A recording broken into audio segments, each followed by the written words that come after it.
Tonight, it's my honor to be able to introduce Mark Hertzberg. Mark was here last May, so if you were able to attend, you're familiar with his awesome photography. If not, you're in for a treat tonight. He's the author and photographer of 3 books about Frank Lloyd Wright's work in Racine, and he has a new book coming out in the spring of 2019 that is focusing on the topic that we're here to learn about tonight, Penworn, and Fred Jones, the man who commissioned Frank Lloyd Wright to design and build this summer place on Lake Delavan. And that book is being published by the Wisconsin Historical Society Press. I have to put a plug in for them. And again, will be published in the spring of 2019. The book is based on 4 years of extensive primary source research in Illinois, New York, and Wisconsin, including visits to Jones's hometown of Pittsfield, Illinois. Besides being an author, Mark chronicled daily life in Racine for the Journal-Times for 33 years, first as a staff photographer and then as director of photography. He took an early retirement from the newspaper in 2012. He's a native of New York City. He graduated from Lake Forest College with a BA in International Relations. He serves as secretary and newsletter editor for Frank Lloyd Wright, Wisconsin, and he's an avid year-round bicyclist. He and his wife, Cindy, enjoy traveling and spending time with their 2 sons and 2 grandchildren. And without further ado, I'll turn the podium and microphone over to Mark so that he can share his rich collection of historic and contemporary photos of Penworn with us. Welcome.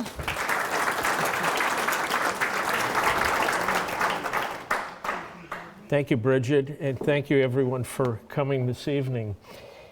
A lot of people who are familiar with Frank Lloyd Wright's work have focused only on his year-round urban and suburban homes. Not much attention has been paid to the work that he did, summer cottages, lakefront properties, and so on. He designed about 50 lakefront properties, summer cottages, boathouses, and so on. Most of them were in the early part of the 20th century, and about half of those were realized. Delavan Lake is a particularly rich gathering of Frank Lloyd Wright commissions. There were 5 homes that were built for Chicago businessmen between 1900 and 1905. There was a yacht club that was built and several unrealized commissions. Where you see number 6 on the map is where Penworn, the Fred Jones estate, was built. Fred Jones is an interesting man. He was born in Pittsfield, Illinois, which is an hour and a half west of Springfield. And after high school, he left and went to Chicago, and he took a job for $6 a week. That's $143 a week today with the Adams and Westwright Company. It was a very large manufacturing concern. They made cameras and bicycles, 2 things I care about, kitchenware, brass beds, but their bread and butter, their most important products, was hardware for steamship companies and for railroads and streetcar companies. So they did the headlamps, the door handles, the coat racks, and things like that. If you're driving into Chicago, and if you come in on the Kennedy, you exit on Ohio Street, as you get to the bottom of the ramp, look across Orleans Street, and you'll see the remnants of the large manufacturing complex. So Jones started $6 a week at age 19 as a stock clerk. Became what they called a commercial traveler or traveling salesman. By age 40, when he commissioned Penworn, he was the managing director of the company. He then became secretary. He retired as vice president of the company at age 50 in 1908. 2 years later, his stock in today's dollars was worth $10 million. Jones was a bachelor, but he was apparently a very friendly person.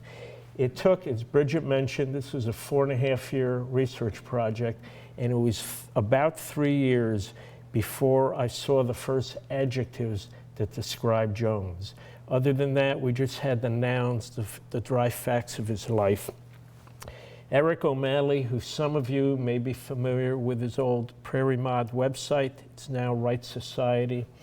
found an article in an 1888 St. Paul, Minnesota newspaper, and there was a column about the commercial travelers, the traveling salesmen, and fortunately for us, they decided to do an extensive write-up about Mr. Jones, and they had a sketch of him.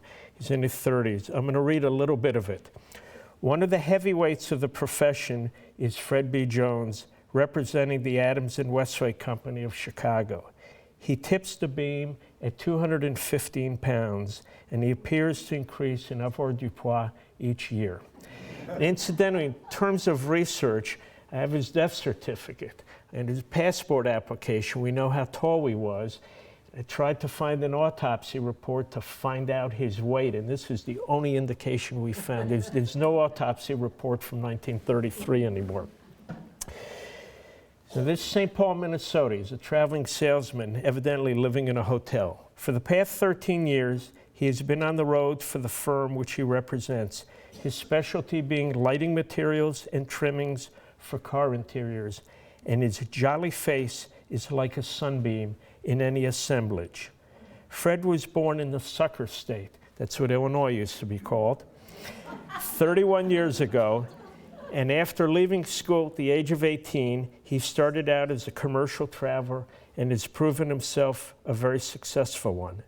He makes his headquarters in this city, and his territory embraces the great railroad centers such as Omaha, Denver, Kansas City, St. Louis, and Milwaukee.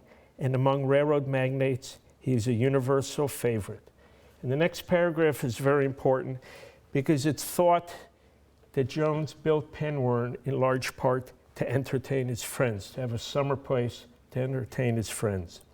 In addition to his business qualifications, he's a good storyteller, and many an evening that would otherwise prove tedious and dry is whiled away listening to his inexhaustible fund of anecdotes.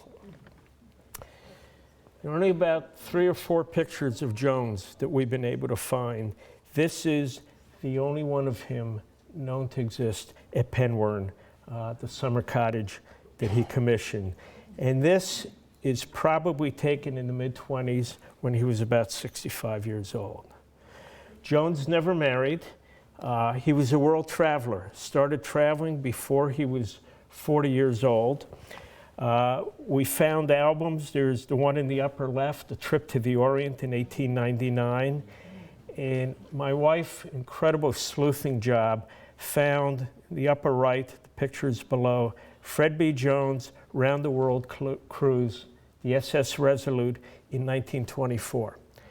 Most of the photographs in these 4 albums were probably taken by a shipboard photographer. They're the equivalent of postcards. And presumably shipboard photographer would take the pictures, process them on board, and you would buy them from him. We have 2 pictures of Jones. The one on the left, he's in a wheelchair. And somebody at the Walworth County Historical Society found in the microfilm a notice in 1924, when he was on the round the world trip, that he broke his leg in Egypt. And we have the picture next to that. You see the man in the white pith helmet just to the right of center, and that's Mr. Jones.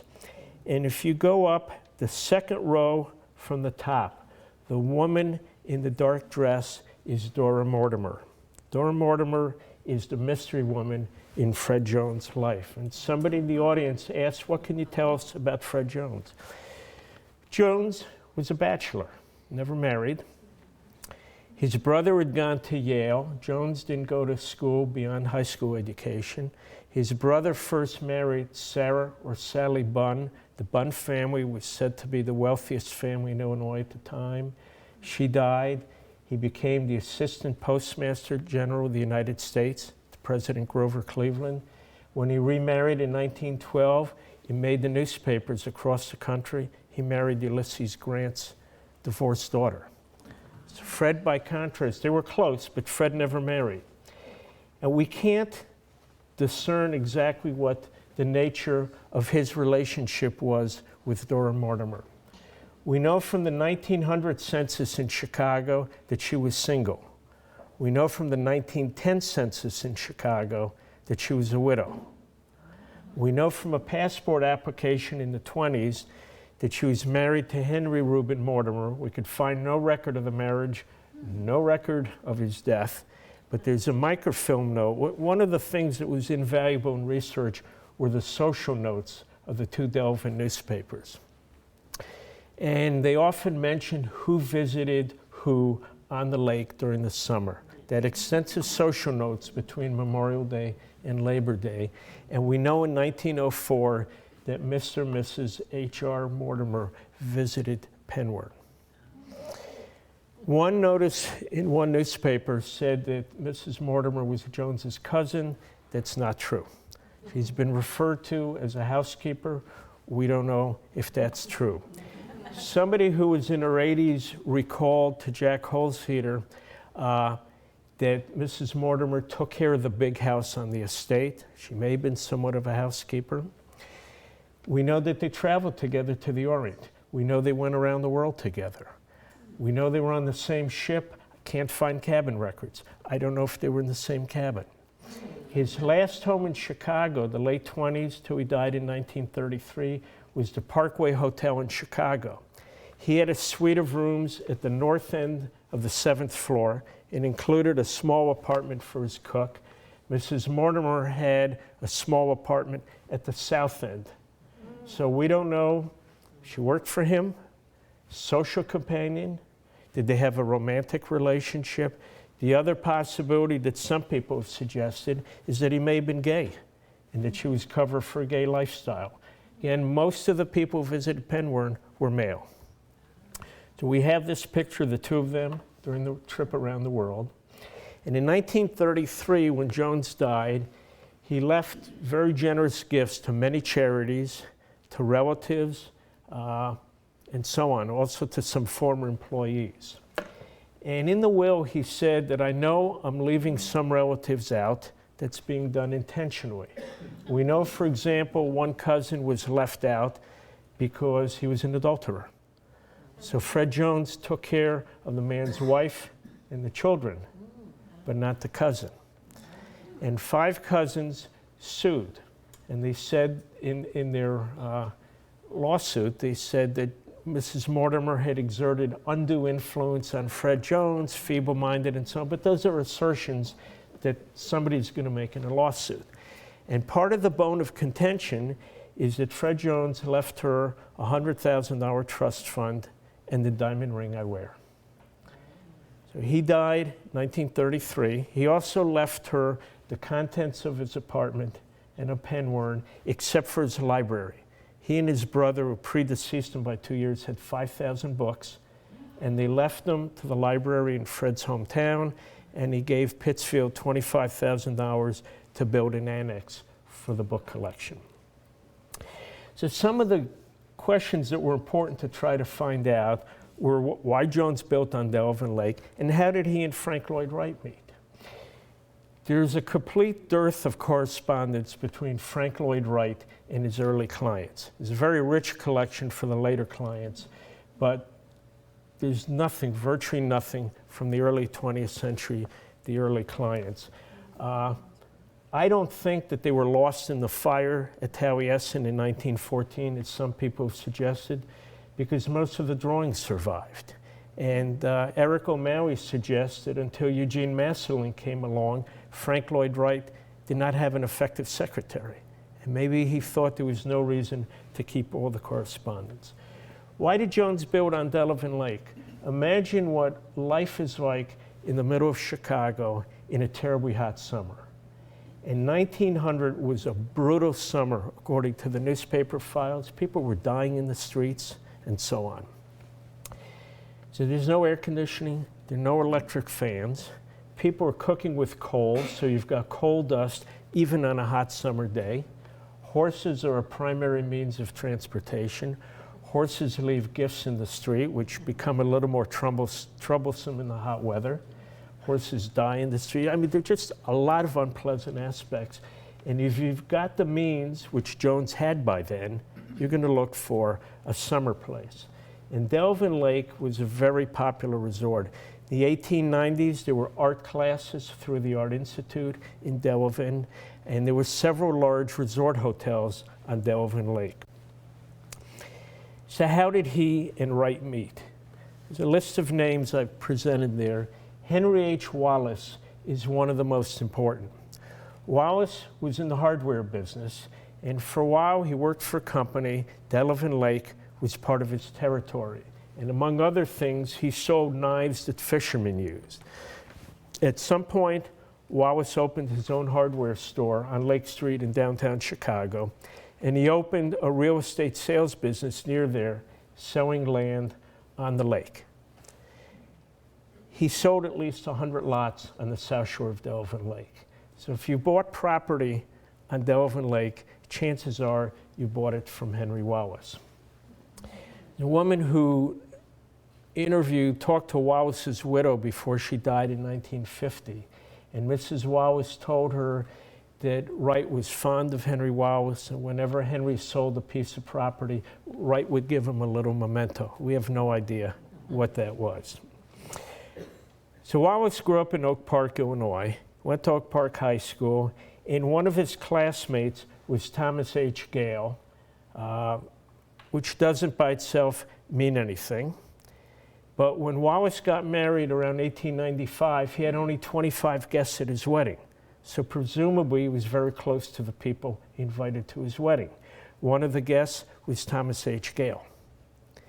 The early part of Wright's career, when he was working for Adler and Sullivan, he wasn't supposed to have private commissions, but he designed what are called the bootleg homes. They were put in the name of Cecil Corwin, his good friend. He hid the commissions from Louis Sullivan for a while. And Thomas H. Gale was one of Wright's first clients, 1892. George Furbeck was another one. Furbeck and Gale were also members of a club in Oak Park that Wallace belonged to. So you have these little connections that may have led Henry Wallace to Frank Lloyd Wright. Orlando Giannini painted some murals for Frank Lloyd Wright at Wright's home and studio in Oak Park. Giannini was a foreman in the shop at Adams and Westlake, Jones's company, for a few years. We, however, don't have anything that ever puts Giannini in the executive suite of Adams and Westlake. Somebody wrote in a scholarly piece a few years ago that Giannini introduced Ward Willits, who we'll get to in a moment, to Frank Lloyd Wright, but there's no documentation of that. And the last piece of the puzzle is Ward Willits. And Ward Willits was one step above Fred Jones on the executive ladder at Adams and Westlake. So when Jones is secretary of the company, Ward Willits is the vice president. When Jones is vice president, before he retires, Ward Willits is the president. And incidentally, around 1902, Willits commissions his own Frank Lloyd Wright home, very well-known home on Sheridan Road in Highland Park. Ward Willits vacationed on Delavan Lake in June of 1895. And there are two letters we have copies of that he sent to his mother. We have these courtesy of Willits' grandson, Peter Burnside. If any of you are baseball fans, Burnside was a major league pitcher, pitched for the New York Giants, Baltimore Orioles, Detroit Tigers. He told me that he gave up more home runs to Roger Maris, the record-setting year, than any left-handed pitcher. So one of the letters, Willits writes back to his mother and said, I'm having a phenomenal time. I'm going to stay here. I was going to go elsewhere for the rest of the vacation. I've got hemorrhoids. I'm sunburned, but the fishing is terrific, and I'm staying here. So it's entirely possible that when Jones said to Willits and other people, I want to build a summer home, that Willits suggested that he look at Delavan Lake. This is Henry Wallace, and this is a land sales brochure that Wallace put together in 1895. There was an earlier version, which I haven't been able to get hold of, and you can see the one in the upper right, H.H. Wallace sells, all in uppercase, Delavan Lake property, and it's a lovely little brochure, and he sold over 100 lots on the lake. Wallace had a cottage on the lake before he met Frank Lloyd Wright, and he called the area Wallacea, and this is a sign that Wright designed for him for that area. And it is thought that Frank Lloyd Wright designed what's called the Wallace Gatehouse. That's the structure on the right, which is at the entry to that property. Again, the cottage that Wallace had is pre-Frank Lloyd Wright. There is no documentation that Wright designed it, but people do think he did. There's a plaque that declares that. We don't know where that comes from. It says 1897. Brian Spencer, an architect who's researched a lot of the lake history, thinks it's 1893. The reason for that, Wallace's mother and family were German. And there were German language newspapers from 1893 found a couple of decades ago in the walls as insulation. So that brings us to 1893. And the Wallace Gatehouse looks a lot like Wright's Nathan Moore House, which you see in the two pictures on the left. The Nathan Moore House, this is the second incarnation, originally built in 1895, largely damaged in a fire, 1923, and rebuilt. So there are similarities there. These are some historic pictures of the Wallace Gatehouse, and the fence to the left of the door, the board batten fence, is similar to one at Wright's home and studio in Oak Park. And here there's another version with lovely chicken wire fencing. Wright did design a boathouse for Wallace at the non-Wright cottage. Again, this is the property that had the Wallace Gatehouse in front of it. The boathouse, designed in 1897, and it was demolished sometime prior to 1939. In 1900, Wright designed a home for Wallace, and Wallace sold it almost immediately to the Goodsmith brothers. And the capital S in Goodsmith is not a typo, that's how the name is spelled. One of the things I was trying to do researching the book was primary research, not accept what's been written. One of the things that's been written is that Wallace sold the house to the Goodsmith brothers because he was despondent over the death of their only child, their daughter. Sold the house in 1900, their daughter died in the late 1920s. So there's no correlation between those. The porch that you see facing the lake is a later addition to the house. There's a bit of a nautical theme. You see on the left side what looks a bit like the prow of a ship. This is a clubhouse proposal that Wright designed at Wallace's behest in 1902. So Wallace was quite a patron of Frank Lloyd Wright. And in 1902, there's a yacht club that Wallace asked for. He and Fred Jones were members of the Delvin Lake Yacht Club. The yacht club was demolished in 1916. The yacht club had merged with a new golf club, and they built a new clubhouse, non-Frank Lloyd Wright, across the road. Jones was Wright's second client on the lake, and the estate was built between 1900 and 1903. The property was originally about 8 acres. It's now about 5 acres. The drawings for the house and boathouse are dated, October 1900. The gate lodge and the stable are from 1903. The drawing stable was built in 1904. There were 2 non-Wright additions, which you'll see, were put on the house by Jones. They were removed in 1994. And as we look at this map, the bottom of the map shows the road, South Shore Drive, and that's the east side of the property. So the first building, number 1, is the gate lodge. That's the only part of the estate that you could see from the road. Number 2 is the stable. Number 3 is the main house. Number 4 is the boathouse. The question's about the origin of the name Penwern, and it's been written and repeated a number of times that Penwern is Gaelic for great house. I Googled a Gaelic English dictionary, Penwern didn't come up. I called up the Irish consulate, they said it's not a Gaelic word. Jack Holzheder, who many people at the Wisconsin Historical Society know, great scholar and Maizemani, said it's Welsh or Cornish. I talked to the National Library of Wales.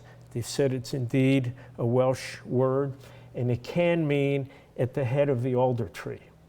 But Jack went one step further. He put me in touch with Georgia Snoke, who lives in Tulsa, Oklahoma, who's Wright's first cousin twice removed. I mean, as Bridget could tell you, Jack is an incredible resource. Wright was very fond of his mother. His maternal grandmother grew up in this cottage called Penwern in Wales. The family had emigrated from Wales.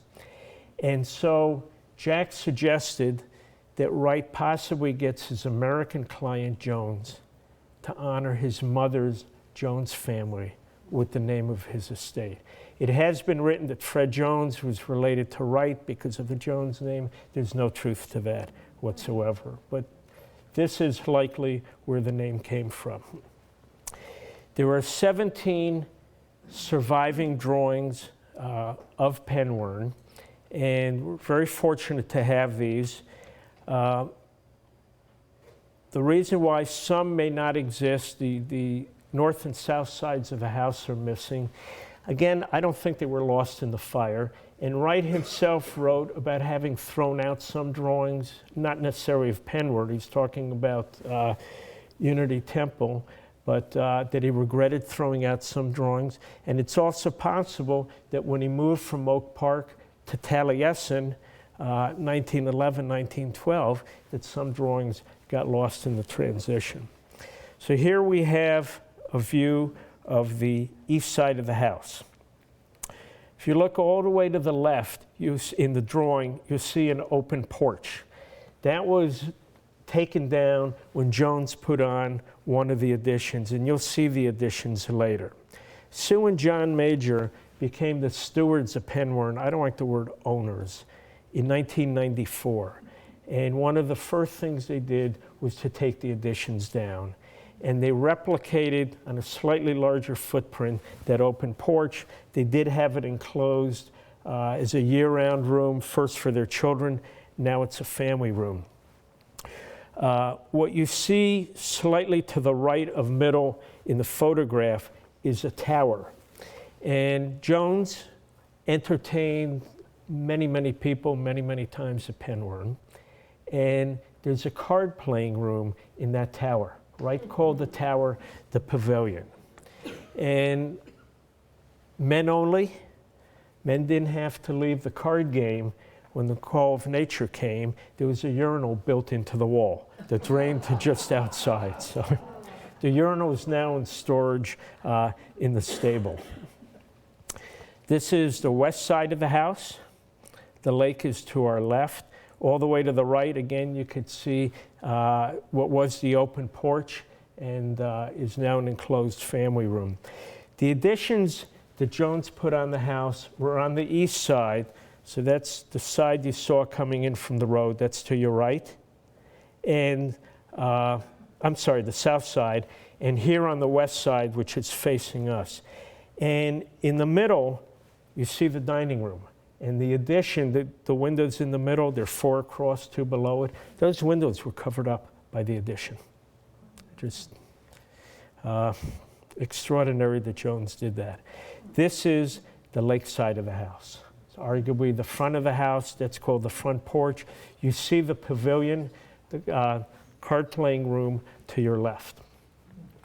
The drawing below is extraordinary. I've got a good friend in Racine, Robert Hartman. He's an architectural designer.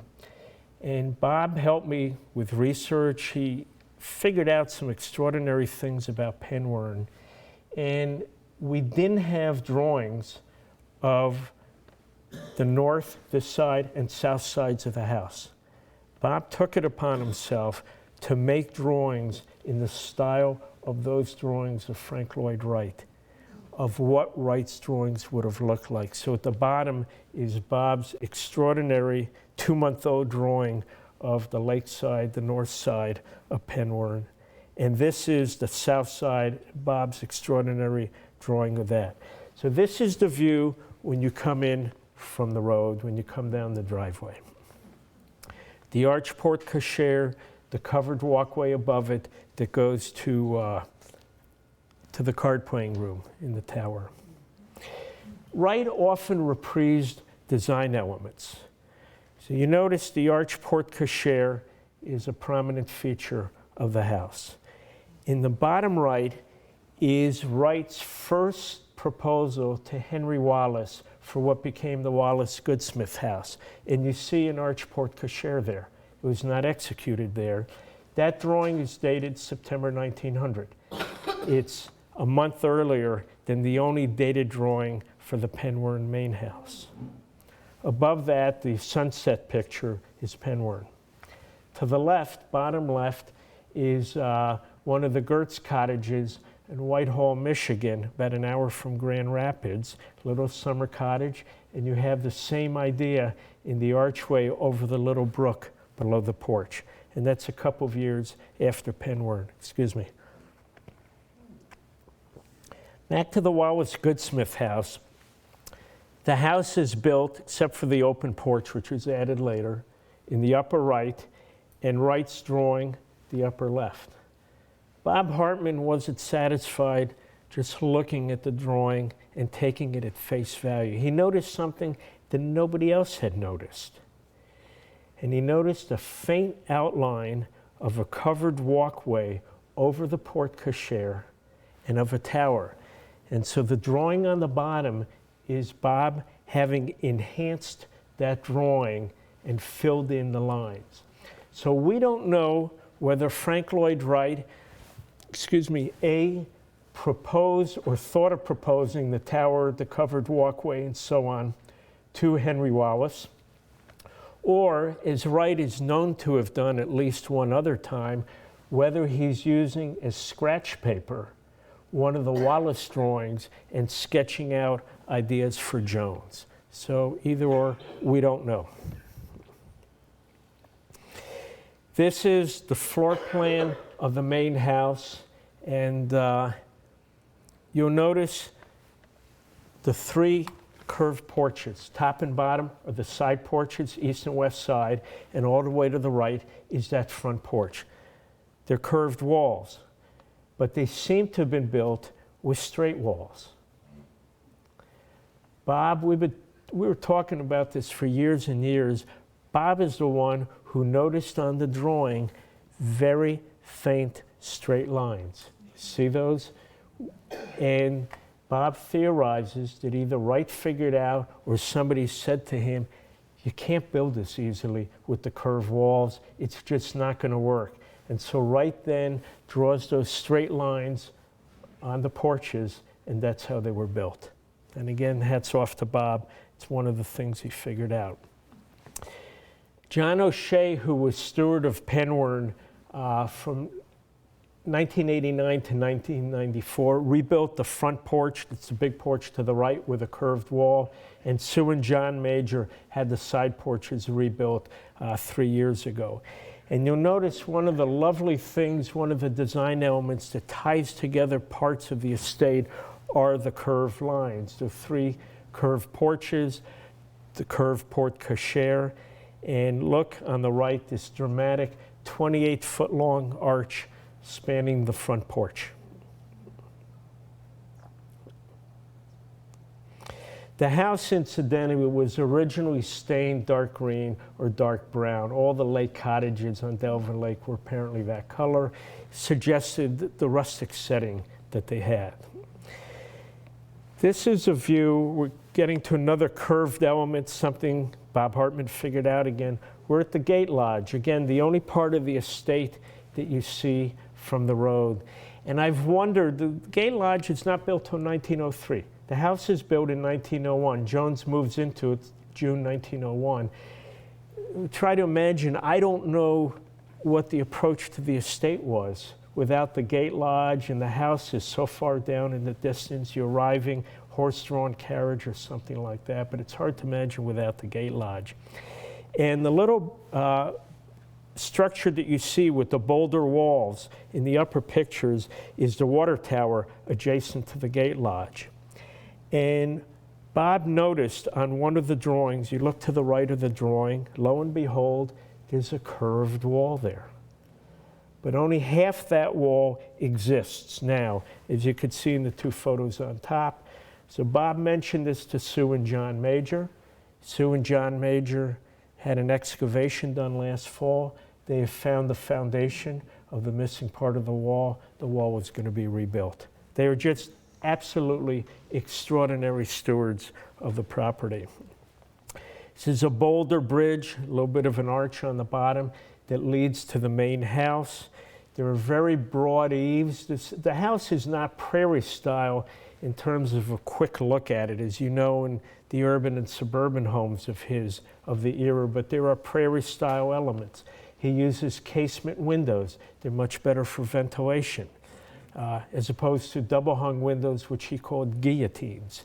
And he's got broad eaves.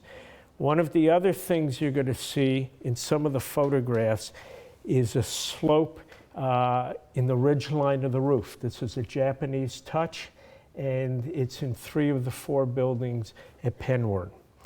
He also did that in the Bradley and Hickox houses, 1900 in Kankakee, Illinois. I love this window, the upper picture, and this is a view on the inside. It's at the head of the back stairway. And think back to what lighting is like in 1900. So my thought is this helps illuminate the hallway as people come up the back stairs and go to the bedrooms. You come into Penworn through an extraordinarily wide door. And not necessarily because Jones was a stout man. The Bradley house has a very wide front door also. Both are arguably on the side of the house, Bradley and Penworn. They're under the porte cochere. You come in under the porte cochere.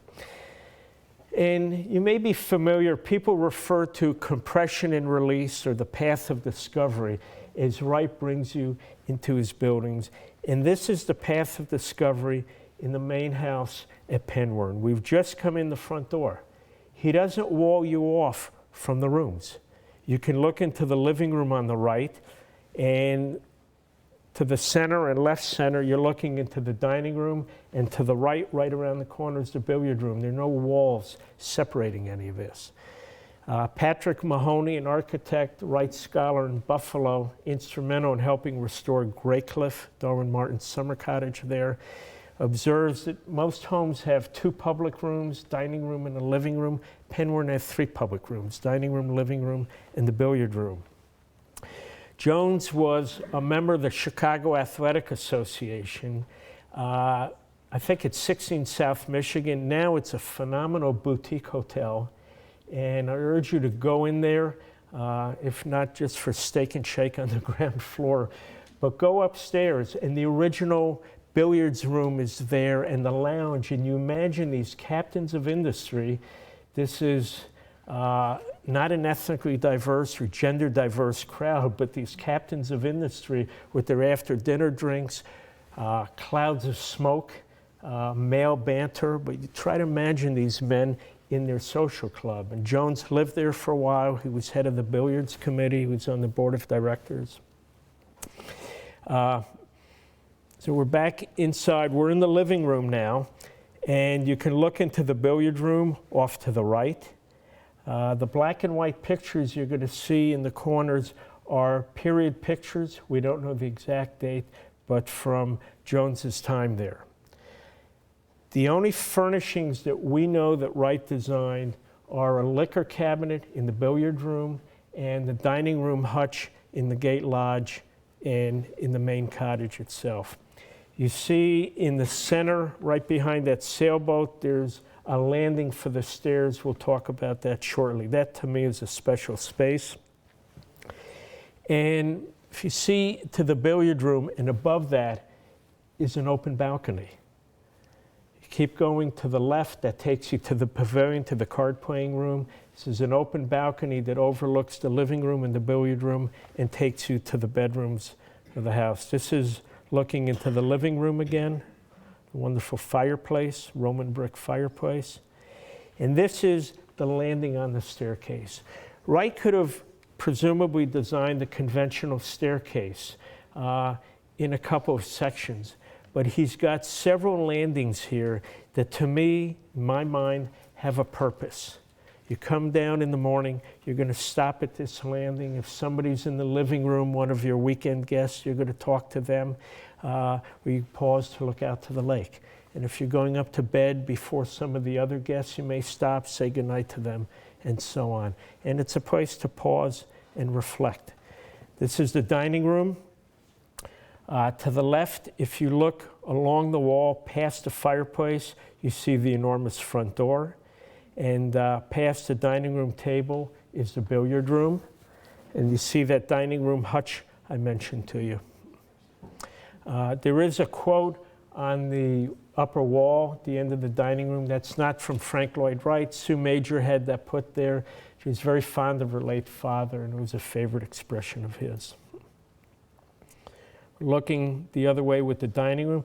So imagine the addition that Jones put on in 1909 that's covering those dining room windows. It's unfathomable.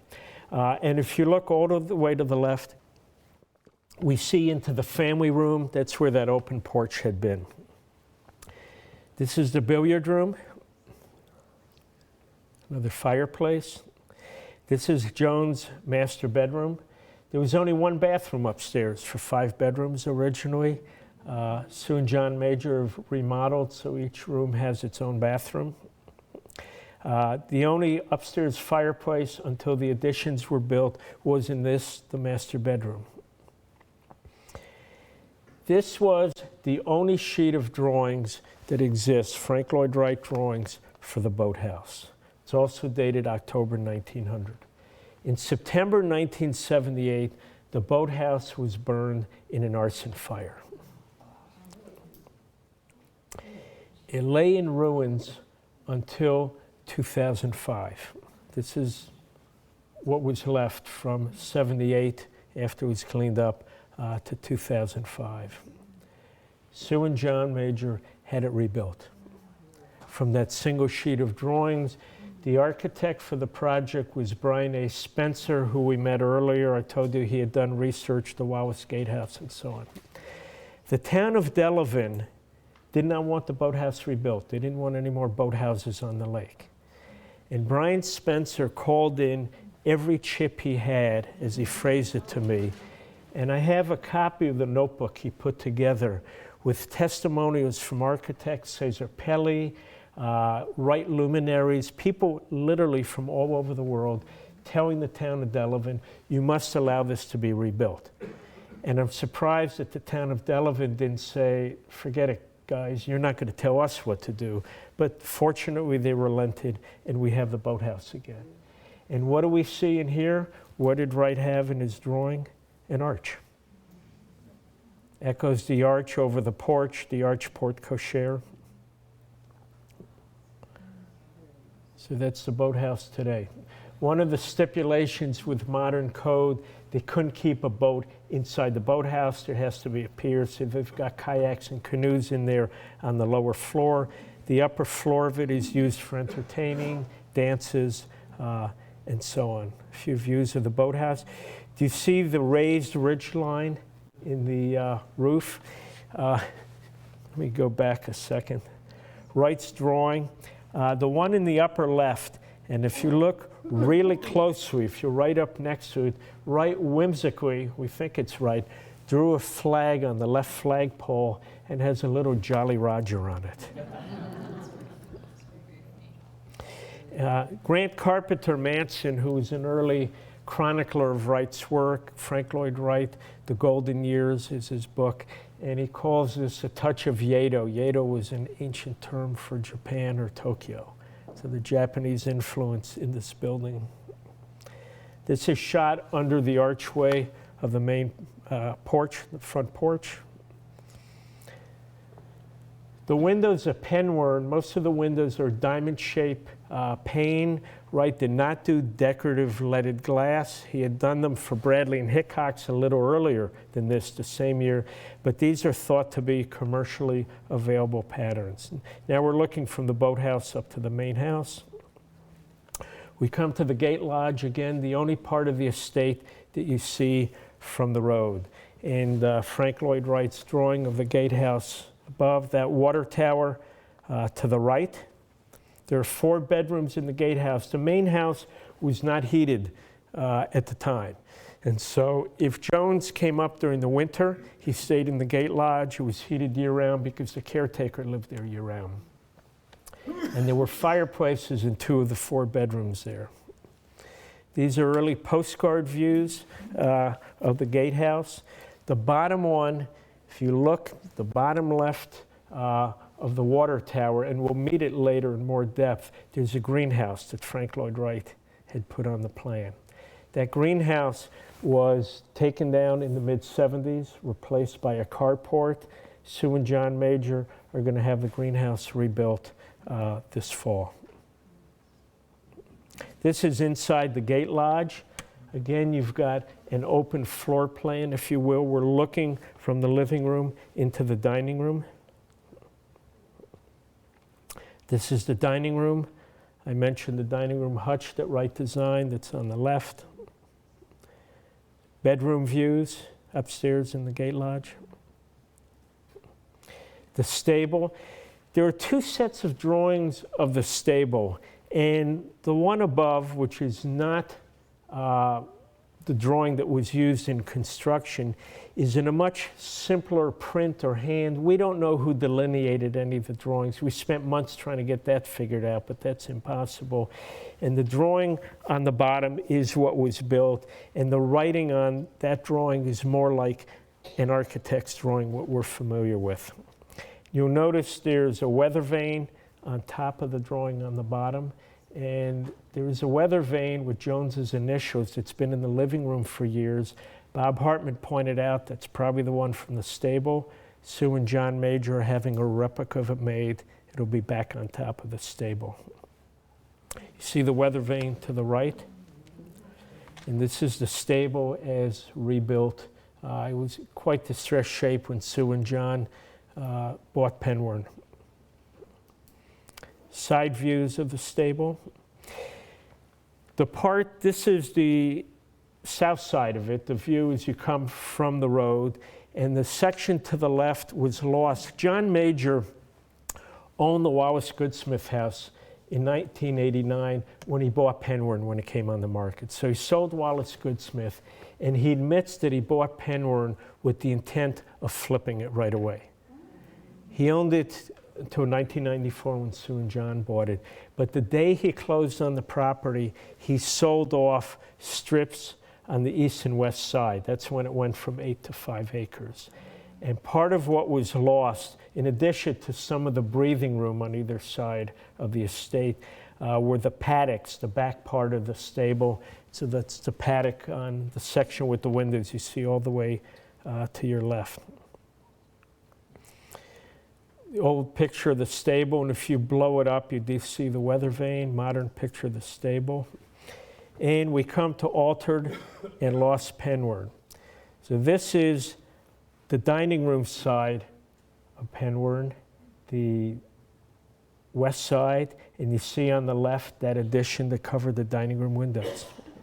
So we're done in 1909 and 1910. It's been written in one book that they were done in the 20s. The newspaper Microfilm tells us 09 and 1910. Certainly there's no involvement by Frank Lloyd Wright. It's been written that Jones did this either for his mother or for his grandmother. That's not true because all 3 women predeceased the design of Penworn. And this is 9 and 10 years after Penworn was designed. The upper picture, you could see what replaced that former open porch.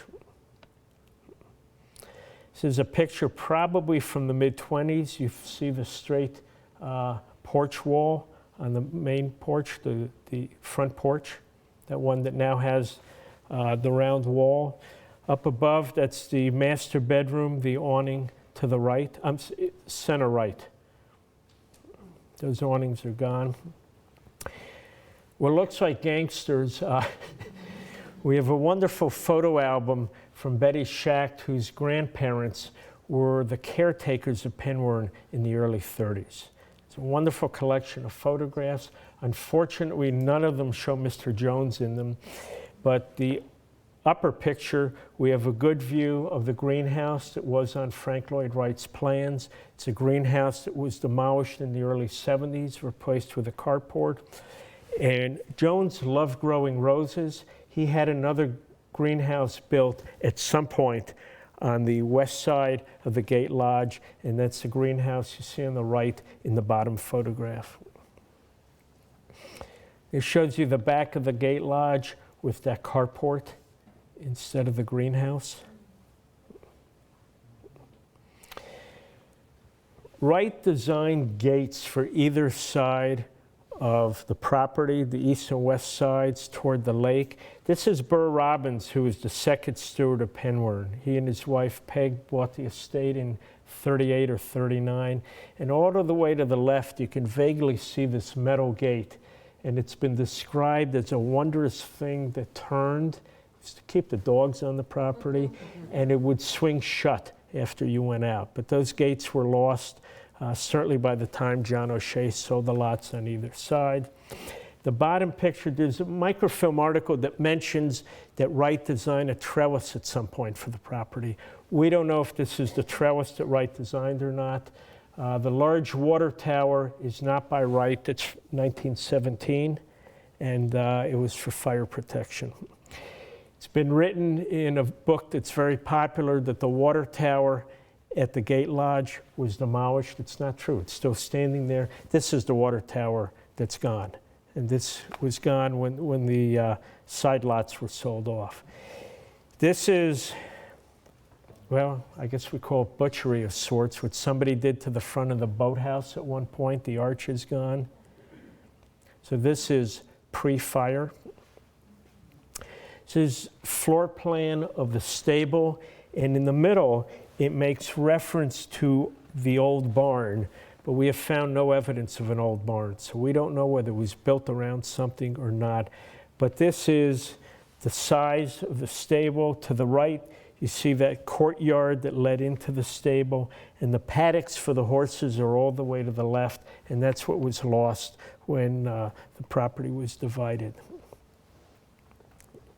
So Peg and Burr Robbins were stewards from 39 to 1980.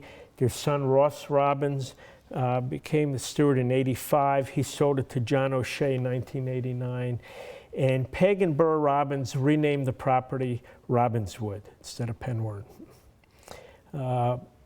Burr was a major figure in the outdoor advertising business in Chicago. He also enjoyed farming, and he had a farm near, if any of you have been to Delavan, you remember the old Millie's Pancake House, which is not there anymore, but near there, he had what they called Robbinswood Farms.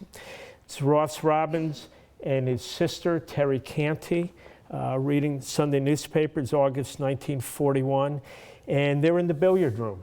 And Ross told me that they didn't have a billiard table in there. Billiard was not part of the family life. Obviously, it was important to Jones, not to them. And this was their breakfast nook. And this was the family room for them. The headlines in the Sunday Tribune are the war in Europe. This is a few months before Pearl Harbor. John O'Shea became the steward 89 to 1994. And I mentioned he rebuilt the front porch. You see that work in progress. And Sue and John Major became the stewards. They're shown here with their children last summer. And the gentleman on the right is Bill Orkild. Sue and John were living near Barrington Hills, Illinois, when they bought Penwern.